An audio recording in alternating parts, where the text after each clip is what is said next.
Boa noite a todas. Hoje a nossa aula tem o nome Candidata na Prática e Agora. É a nossa última aula do minicurso de formação de mulheres do ABC e também para fora do ABC, né? Hoje quem vai apresentar sou eu, Laura Casarini, que sou mestre em Políticas Públicas pela UFABC, e a Gabriela Paula Alves, que é graduanda no Bacharelado de Ciências e Humanidades da UFABC também, e ela também que é co-criadora, né, co-idealizadora do Legislativas, que é o grupo de pesquisa e também extensão da UFABC. Hoje a gente vai falar um pouco sobre a campanha eleitoral e também possibilidades tanto de estratégias, mas como de união de mulheres para essa campanha, e para a campanha também, por que não? E dicas, né, possibilidades para as mulheres já irem pensando na campanha, em como querem realizar, em possibilidades, estratégias mesmo de campanha, para já iniciarem e para as próximas, ou para ajudarem a auxiliar também outras campanhas nas próximas eleições. E agora vou passar a palavra para a Gabi. Olá, boa noite a todas. Como a Laura comentou, a ideia de hoje é sair um pouco do debate de conceitos, de ideias e pensar na prática. Ok, eu tenho interesse na política, por onde eu posso começar? Então, aqui, primeiro ponto, e vem de encontro com algumas necessidades, né, algumas falas de vocês em outros encontros, de querer se articular, querer unir forças. Aqui na tela estão os principais projetos, principais iniciativas de representação feminina na política. Então, enquanto eu estiver falando, vocês quiserem pegar o celular, começar a seguir, acho uma boa para não perder nenhuma e poder se articular, né, quem sabe participar de alguma. É claro que é importante fazer uma ressalva antes de falar sobre essas organizações. É importante pontuar que se você visa entrar na política institucional, ou seja, você quer sair candidata, quer ser prefeita, vereadora, presidente, você precisa se filiar a um partido político. Como a gente viu na aula 1 com a Clara e a professora Carolina, no sistema eleitoral brasileiro não existem candidaturas independentes, ou seja, você precisa se filiar a um partido. Eu sei que nos últimos anos a gente vem enfrentando um pouco desse discurso, bastante, na verdade, desse discurso de descrença nos partidos, nas instituições, e é totalmente compreensível, ainda mais na questão das mulheres. A gente sabe que o partido pode ser bem agressivo às mulheres e que as mulheres travam uma batalha interna dentro deles, né, para a democratização. Mas a regra eleitoral exige, né, a candidatura que os partidos lancem as candidaturas.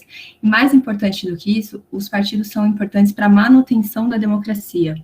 Os autores cientistas políticos Steven Levitsky e Daniel Ziblatt, na obra que ficou conhecida, fez bastante sucesso, chamada Como as Democracias Morrem, eles colocam os partidos políticos como os guardiões da democracia. Por quê? Porque se a gente pensa na democracia como um jogo, são os partidos políticos que definem quem são as jogadoras e os jogadores. Ou seja, escolhendo pessoas diversas, pessoas bem preparadas, pessoas que são a favor da democracia, esse jogo aumenta muito de qualidade. Então, claro, a gente aqui vai apresentar outros caminhos para a aproximação da política e da questão das políticas públicas com a questão de gênero, mas é importante sempre lembrar que, para a política institucional, os partidos são muito essenciais. Além de tudo, os partidos também são espaços de militância, debate. Nunca haverá um partido que vai te representar 100%, nem haverá uma pessoa que vai te representar 100%, a não ser que você vá lá e se candidate, mas são importantes esferas e que precisa, visando uma participação na política institucional, precisa da sua participação. Aqui a gente apresenta outros espaços para aproximação, para quem sabe articulação, nesse espaço da política. Aqui na tela a gente tem a Visibilidade Feminina, a Associação Visibilidade Feminina, e o Grupo Mulheres do Brasil, que visam, são dois projetos que visam maior representatividade feminina, tanto na política, quanto no empresariado, no espaço, né, do mercado, espaço privado, enfim. Elas fazem bastante pesquisa a respeito à visibilidade feminina, para material, para que as mulheres possam ter ferramentas para ocupar esses lugares. Em 2020, elas lançaram a Visibilidade Feminina, o guia acessível para candidaturas de mulheres, que apesar de ter algumas informações desatualizadas, né, porque foi feito para 2020 em específico, é um guia, um passo a passo incrível, super simples e de linguagem não sexista, de como é que eu me lanço na política, né, como eu me lanço candidata, até o que eu faço quando eu sou eleita. É muito legal esse passo a passo, recomendo para qualquer um que tem interesse em saber o passo a passo eleitoral, né. O Grupo de Mulheres no Brasil é liderado pela Luísa Trajano, do Magazine Luiza, e é um grupo nacional, mas com núcleos. Então, você pode procurar, por exemplo, o de São Paulo, e é uma articulação de mulheres para reunir forças, reunir aprendizados. Elas têm bastante material online também de capacitação, desde aulas de inglês até apoio emocional. O Elas no Poder e a Tenda das Candidatas é mais focado na representação feminina na política. O Elas no Poder, além de ser uma plataforma muito legal de notícias, acredito que é a principal notícias para quem quer saber de questão de mulheres no poder, na representação feminina na política, elas disponibilizaram em 2020 aulões para candidatas para ajudar nas candidaturas, nas campanhas, fazer campanhas mais competitivas, mais bem feitas, enfim. A Tenda das Candidatas também, um serviço personalizado para as candidatas que elas selecionaram. No YouTube ainda tem os aulões do A Tenda das Candidatas, que vai desde debate sobre gênero, democracia e raça, até como é que eu uso o WhatsApp na reta final da eleição. Então, é muito material disponível e de forma gratuita. Nesse sentido, o Instituto Alziras também colabora no que diz respeito à pesquisa. Lá no site, de graça, tem um relatório das prefeitas brasileiras, que além de mostrar dados, perfis das mulheres eleitas na prefeitura, mostra também as trajetórias delas, o que é um material bem legal para quem pensa um dia se candidatar. O Vamos Juntas também trabalha na questão de tornar as candidaturas femininas mais competitivas. Em 2020, elas selecionaram 51 candidatas que se inscreveram para participar do projeto, e dessas 51, 11 foram eleitas. Foi para um primeiro ano de projeto, foi um número bem legal. O Quero Você Eleito e Meu Voto Será Feminista também ajuda na questão de construção de campanha, especificamente na questão financeira. O Quero Você Eleita ajuda na burocracia de prestar conta. Já ouvi de mulheres que são candidatas, que foram candidatas, que elas deixaram de pegar o dinheiro que o partido disponibiliza para a campanha, porque acharam muito difícil a questão da burocracia de prestar conta. E o Quero Você Eleita ajudava nesse sentido, para que elas pudessem pegar esse dinheiro e usar na campanha com tranquilidade. E o Meu Voto Será Feminista fazia um match entre as mulheres que queriam apoiar mulheres na política e candidatas, fazendo uma rede de doação de dinheiro para tornar essas candidaturas mais bem financiadas, com maior apoio, com maior competitividade. O movimento Mulheres Negras Decidem foca na questão de representação feminina das mulheres negras, e é uma página super legal de seguir, porque elas têm bastante material em diferentes formatos. Então, elas lançaram um livro recentemente, elas também têm muito material audiovisual. Para quem quer aprender, tem diversos formatos que podem ser super acessíveis. O Vote Nelas é o principal projeto de representação feminina aqui no Brasil. É um coletivo suprapartidário, e tem o Plano Nacional, tem os núcleos aqui no ABC, que mais para frente a gente pode falar sobre eles, e também quero destacar o trabalho feito pela Frente pelo Avanço dos Direitos Políticos das Mulheres. A Clara, lá na aula 1, falou sobre o Distritão, que representava uma grande perda, um grande retrocesso de direitos para as mulheres, e a Frente atuou nesse sentido, para conter esse retrocesso, e conseguiu. É uma rede com mais de 150 projetos, o Legislativo faz parte dessa rede, que visa combater retrocessos e avançar em direitos no Brasil. Pode seguir. Aqui está o guia que eu comentei, que é super legal, gratuito de baixar, lá no site da Visibilidade Feminina. Pode passar lá. E quero destacar também o trabalho da Iniciativa Brasilianas, que é uma escola de formação política feminista, e elas sempre, todo ano, disponibilizam cursos muito bacanas, super completos, para quem tem interesse de aprender realmente sobre política pública, de ter interesse em ser candidata ou é candidata. O último curso delas foram a Cidade das Mulheres, elas são aqui de São Paulo, mas acredito que com a pandemia deve ter cursos online agora, né? E é super bacana ficar atento, porque como elas lançam o curso, é gratuito e é concorrido, o primeiro que conseguir a vaga que consegue. Então, é legal seguir para ficar atento nas novidades. Pode passar. Entendendo que aqui no curso tem mais mulheres do ABC por conta do movimento, do Legislativas, eu trouxe algumas organizações de aproximação para a política e para políticas públicas aqui no ABC. Tentei trazer diferentes organizações com diferentes perfis. A primeira é a Casa Lenira Preta, que é uma casa de acolhimento de vítimas de violência doméstica, que tem associado elas, que é fruto do trabalho do movimento de mulheres Olga Benani, e elas fazem um trabalho de proteção, acolhimento, mas também de militância. Então, elas atuam nas secretarias municipais, elas sempre estão precisando de doação, de ajuda, de trabalho voluntariado.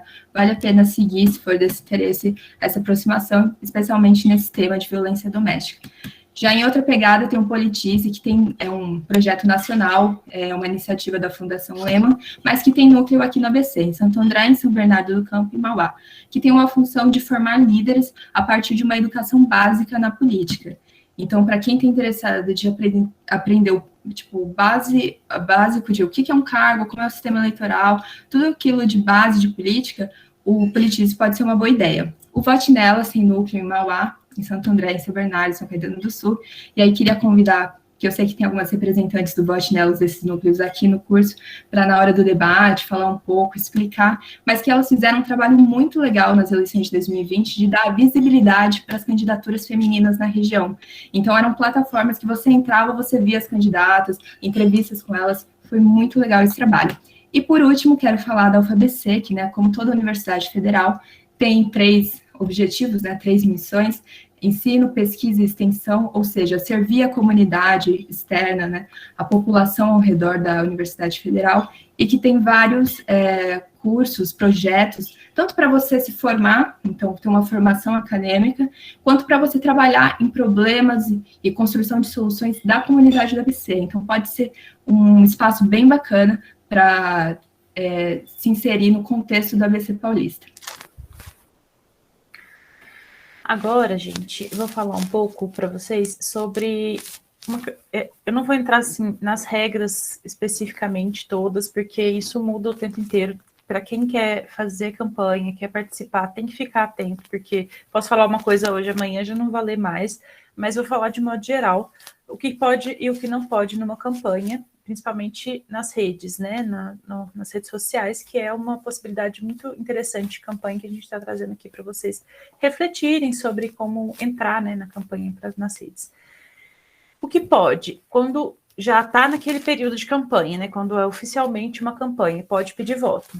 Você pode criar conteúdo nas redes de uma forma livre, né, pode se posicionar, falar o que você acha sobre variados temas e assuntos, pode criticar os candidatos, você pode, falar o que você acha que está certo ou errado no que outros candidatos estão falando, né? Pode comparar a sua vida com a dele, enfim, criar identidade visual. E aí, esse ponto, eu vou voltar um pouco no falar da pré-campanha, né? Colocar cores específicas no seu post, colocar, né, imagens, uma foto sua que você repete nos posts, né? Ou fotos com a mesma roupa, né, numa sessão de fotos, alguma coisa assim. E pode impulsionar conteúdos patrocinados nas redes. Isso pode mudar, mas por enquanto, na última eleição, o que podia? Podia postar na sua própria conta, avisar que é uma publicidade, avisar que era um conteúdo patrocinado e com CNPJ ou CPF do patrocinador. Não pode fazer propaganda antidemocrática e não pode ferir os direitos humanos. Isso é, além de muito mal visto, um crime. Não pode disseminar ou compartilhar fake news, é proibido. Usar robô, perfis falsos, disseminação de conteúdo também não pode. É lógico que é muito difícil de pegar, mas assim, eu não arriscaria também, né? De jeito nenhum.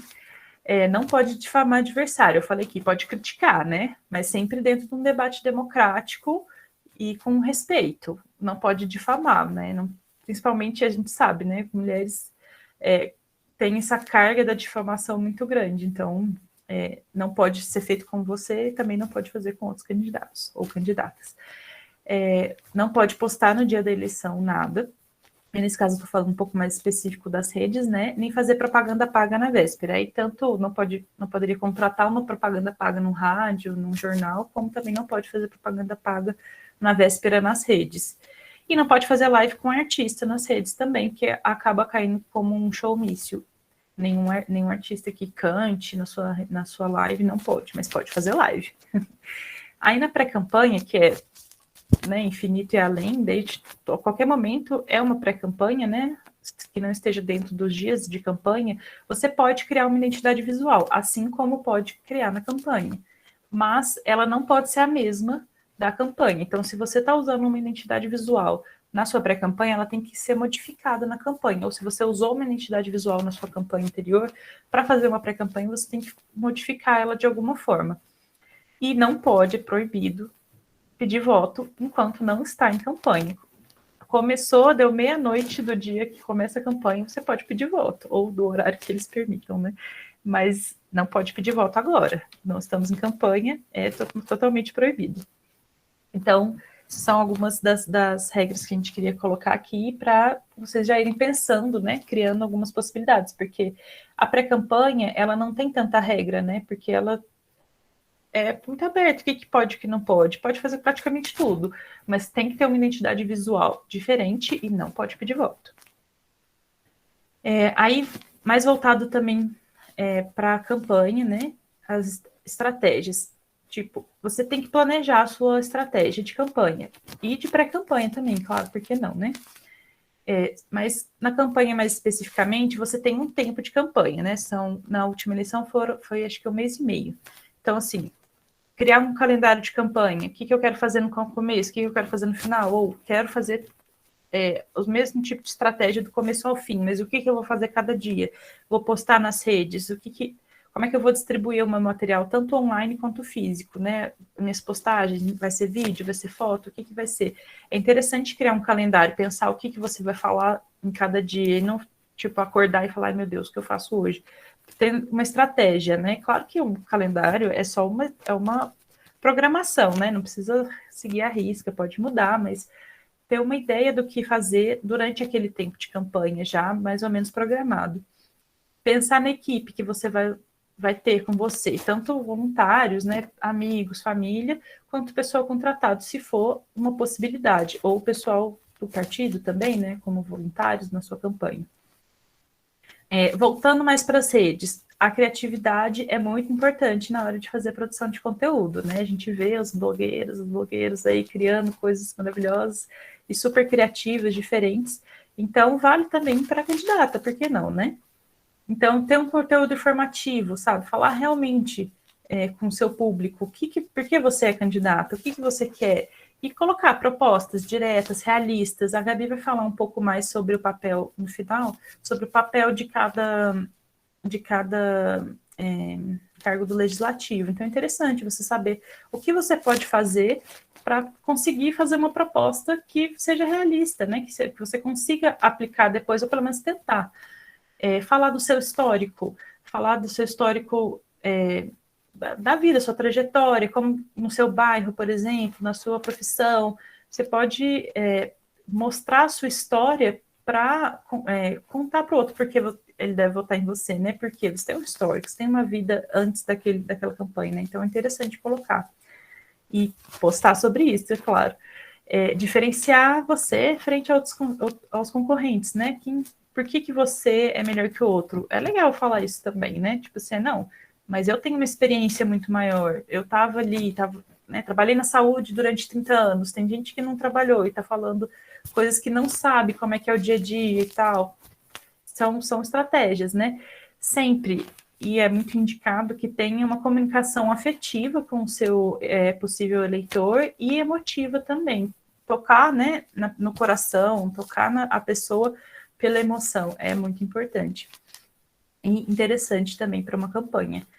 E pensar nas temáticas do projeto que você vai fazer para sua campanha, né? Você quer falar do quê? Quem é você? O que você quer propor? Qual é o seu núcleo principal? Você trabalha na saúde, quer falar mais sobre saúde, você é professora, quer falar mais sobre educação. Isso é interessante delimitar. Claro que você não precisa ficar presa a um tema, mas falar sobre aquilo que você tem mais uma trajetória melhor, né? mais robusta para poder falar e ter propostas por você, né, conhecer mais o campo.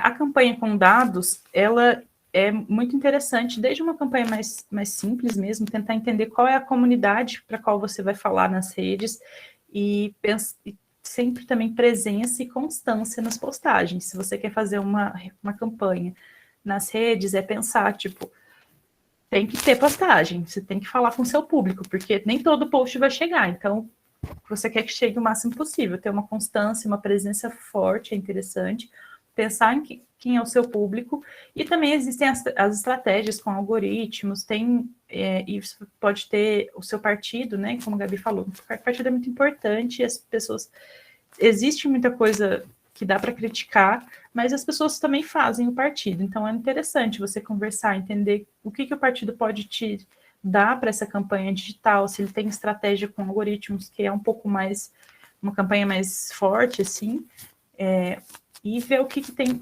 para te oferecer mesmo, né, como possibilidade de estratégia. Outro tipo de estratégia aqui, eu vou falar um pouco mais rápido, que eu acho que vocês também podem me falar mais, né, falar para a gente, o debate é muito importante hoje, sobre estratégia de rua, pensar na estratégia territorial, né, esse é o meu bairro, todo mundo me conhece, eu sei que todo mundo vai votar em mim, tenho certeza. Vai ser interessante ficar aqui tentando convencer os meus vizinhos que eu sou a melhor opção, garantir, ou ir para outro bairro, pensar, né? Não sei, a estratégia melhor, ela é definida pela pessoa. Não estou falando que não existe uma estratégia certa, correta, existem possibilidades. Como que vai ser a distribuição do material? Vai ter alguém balançando bandeira no sinal? Vai ter gente distribuindo? Eu quero, uma distribuição online, não gosto de santinho, quero fazer o mínimo, porque uma questão ambiental é minha pauta, enfim. Existem inúmeras formas de estratégia, de pensar com uma campanha, e você tem que criar a sua, com o seu partido, né, com as pessoas que estão do seu lado também, apoiando a sua campanha. Eu trouxe aqui para falar um pouquinho sobre o mandato coletivo, que é uma possibilidade também, e aí a gente pode conversar também, se for do interesse de vocês, saber um pouquinho mais, que é uma coisa que eu gosto muito de acompanhar. É uma estratégia de ocupação política, apesar de terem críticas, né, não, as mulheres elas não conseguem entrar, quando elas entram às vezes num mandato, entra 4, mas em um mandato só, consegue uma cadeira, uma única cadeira, ali naquela Câmara. Então, você está somando, mas não está conseguindo alcançar muito ali. Mas pode ser uma estratégia, não precisa ser coletivo para sempre, né? Pode entrar como coletivo. A Erika Hilton, por exemplo, ela era do coletivo da bancada ativista, e depois ela saiu como a vereadora mais votada, né, em São Paulo. Então, foi uma estratégia ali para ela ser conhecida como uma política, como uma mulher coerente, né? Enfim, fora todas as outras pautas que ela traz com ela, né? Com o corpo dela, com a história dela. Então, é uma estratégia, é uma possibilidade. É a melhor? Não sei, gente. Cada um vai ter a sua estratégia, mas é uma possibilidade. Eu coloquei que não é formal ainda. Parece que está tramitando alguma coisa para formalizar, mas eu não consegui ver a tempo da aula como é que está sendo feito, também não sei se vai passar, né, enfim. É um combinado entre as partes. Se você quer fazer um coletivo com outras pessoas, vocês vão combinar como vai ser a estratégia. Se foi eleito, como que vai funcionar? Ou, não, depois que foi eleito a gente resolve. É um combinado, e ela tem várias possibilidades.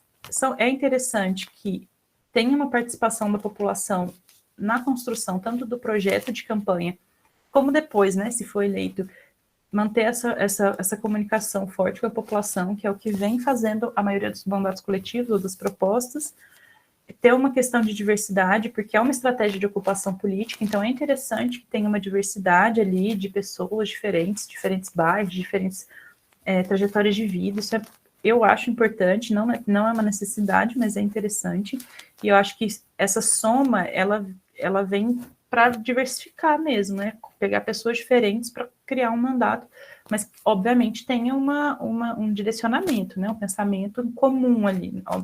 As pessoas não são as mesmas e elas estão ali para somar, mas tem um direcionamento comum. E tem 2 formatos, né, mais clássicos de fazer o mandato coletivo. O primeiro, que é o mais comum, é ter uma candidatura, né, lançar um número e ter 2 ou mais co-candidatas. E aí, né, o número às vezes é bem grande, às vezes são 2 pessoas que se juntaram. E também pode ter várias candidaturas com a mesma campanha. Isso aconteceu em Minas Gerais, em Belo Horizonte primeiro, né, que foi a candidatura das muitas, eram acho que 12, 10, 8, um número par, assim, em que elas pediam, elas e eles, mas tinham homens também, mas elas se tratam como no feminino, né, para falar da campanha das muitas. Então, elas pediam voto um para o outro, falavam assim, ó, você não quer votar em mim? Tudo bem, mas conhece que a minha companheira de partido, eram todas do PSOL, né, nessa campanha, mas podem ter outras estratégias diferentes. Então, elas pediam voto uma para outra. Então, essa foi uma experiência diferente, em que conseguiram duas vereadoras, então elas já conseguiram mais cadeiras, né? Então, é interessante. Elas podiam ter dividido tantos votos que não conseguissem nenhuma. Então, acho que funciona um pouco mais em cidades maiores, mas é também uma possibilidade para se pensar. Então, falando de novo das redes sociais, né, que acho que é muito importante a gente colocar aqui para vocês começarem a pensar nessas estratégias, desenvolver realmente, é pensar que cada rede, cada site, Facebook, cada rede ela vai ter um propósito e um núcleo maior, né? Um público. Então, assim, no site oficial, por exemplo, ou um blog mesmo, você consegue colocar as informações oficiais, você consegue colocar mais fácil para alguém conseguir acessar o seu projeto,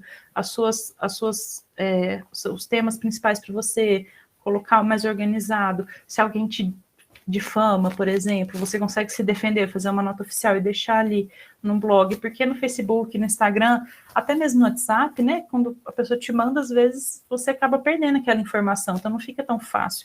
E ter um site, um blog, pode ser uma opção muito interessante nesse sentido.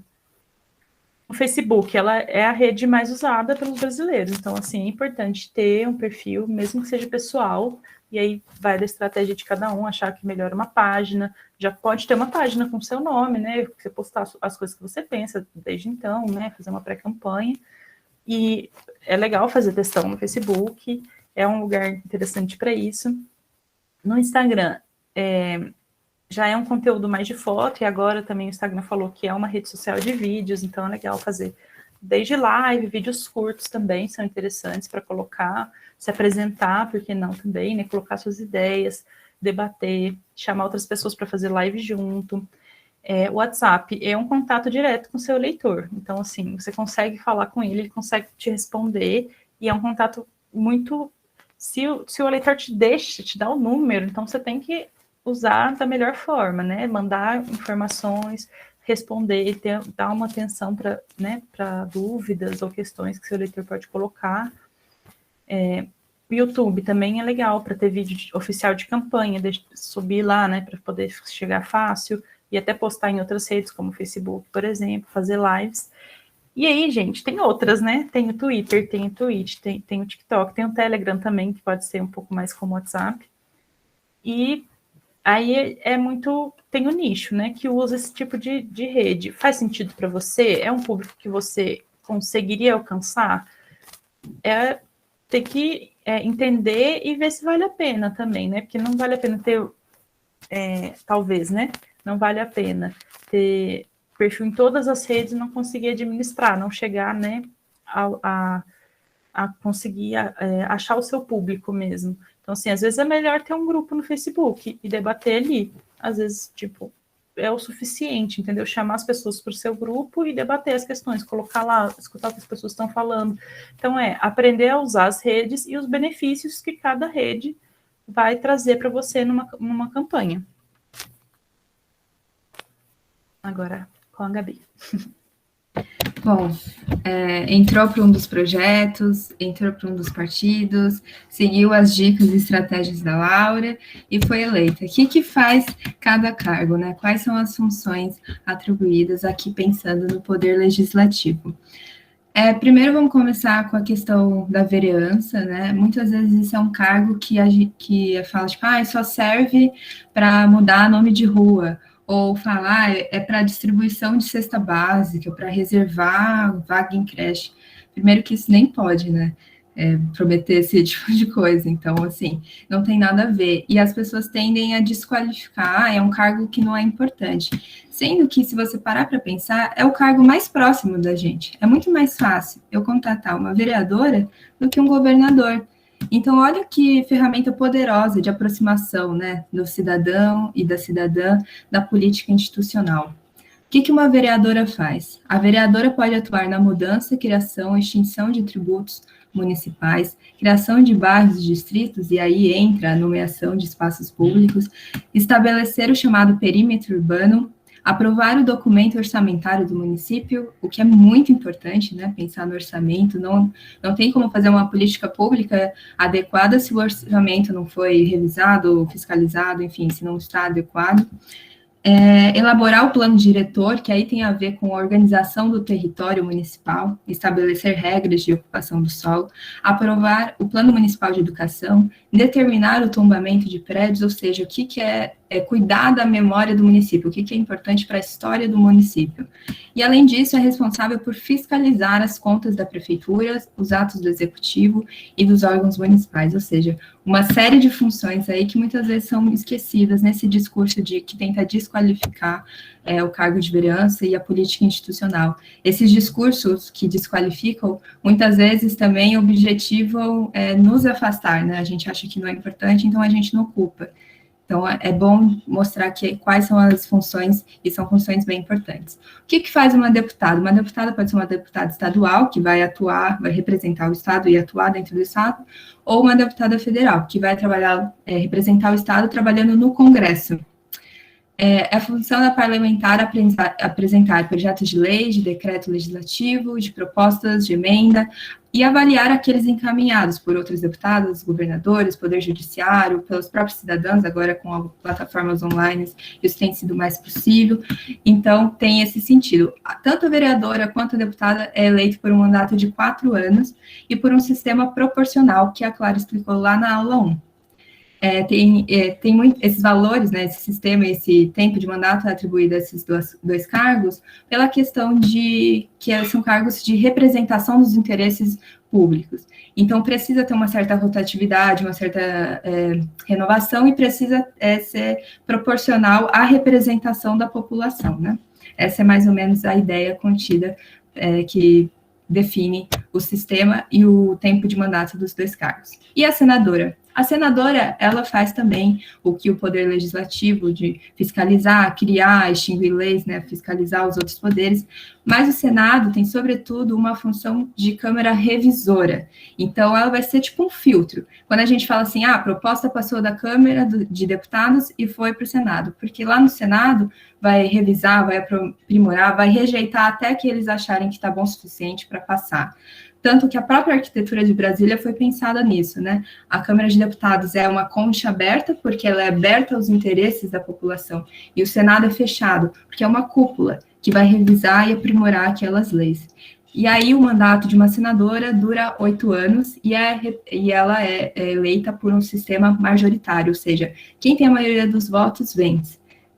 Pode passar, Laura, por favor. Obrigada. Está carregando. Beleza. Na prática, como essas funções podem ser, né, podem mudar quando mulheres ocupam esses cargos e exercem tais funções? Essa questão, qual a importância de eleger mulheres, especificamente mulheres, na política, veio muito no contexto da pandemia. Não sei se vocês lembram, no noticiário saiu muito a questão de países com lideranças femininas tiveram um combate mais rápido e mais eficaz à pandemia de Covid-19. Então, no Brasil aconteceu algo parecido. As cidades governadas por mulheres tiveram 43,7% menos mortes por Covid-19. Mais mulheres nas prefeituras brasileiras também impactou na diminuição da mortalidade infantil. No Congresso Brasileiro, entre 2015 a 2020, as mulheres apresentaram 40% a mais de projetos de leis do que seus pares homens. Para a América Latina, estima-se que, se tivesse mais mulheres na política, o PIB poderia ter um aumento de 34% na região. Na Europa, na União Europeia, com o maior avanço de mulheres na política, nos parlamentos, detectou também uma queda da corrupção, porque elas traziam políticas diferentes daquelas tradicionais que sempre caíam nas questões de corrupção, elas traziam políticas diferenciadas. Então, isso colaborou, inclusive, para a diminuição da corrupção. E quando a gente pensa em efeitos de ocupação desses cargos, nas influências da sociedade e alteração do contexto, é muito legal esse estudo feito por Harvard e pelo MIT na Índia, que analisou mais de 400 vilarejos e que mostrou que nos vilarejos em que as lideranças locais eram mulheres, as meninas, com o tempo de 2 anos dessas lideranças, passaram a dedicar menos tempo para afazeres domésticos, melhoraram na escola, ou seja, passaram a trabalhar menos em casa, no espaço privado, e passaram a investir mais em educação, estudar mais, e atingir aspirações de carreira iguais às dos meninos.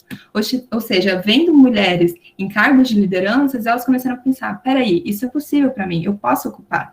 E realmente influenciou no comportamento delas.